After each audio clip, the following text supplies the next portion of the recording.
Corey Woods, first question.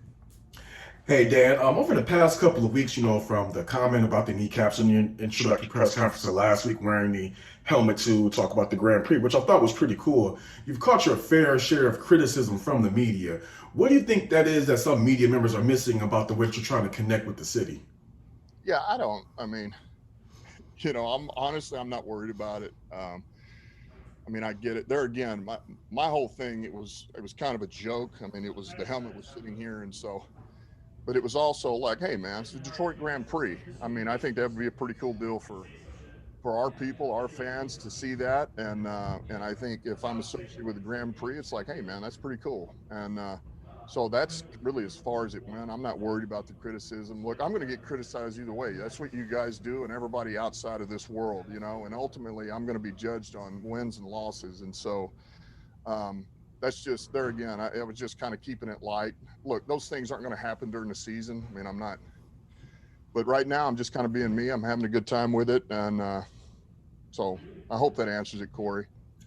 Yeah, and it definitely does. And last one is that last couple of weeks ago, I was able to speak to Calvin Johnson, and he was talking about asking him about Aaron Glenn's comments about you guys wanting ass kickers, and he was saying that you got to have that the Lions need to have that mindset. It's a violent game. You can't be a sheep out there. You got to be a wolf. What do you think about one of the all-time greats, and one of somebody you played with, co-signing the mentality that you and your coaching staff are trying to bring to Detroit?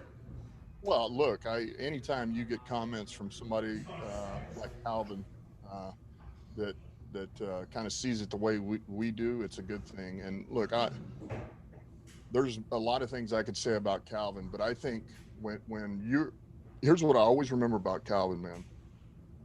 First of all, we all know what kind of athlete he was. He a rare athlete. To this day, he's a rare athlete. Size, speed, length, hands, everything. But what sometimes I think gets lost is this guy.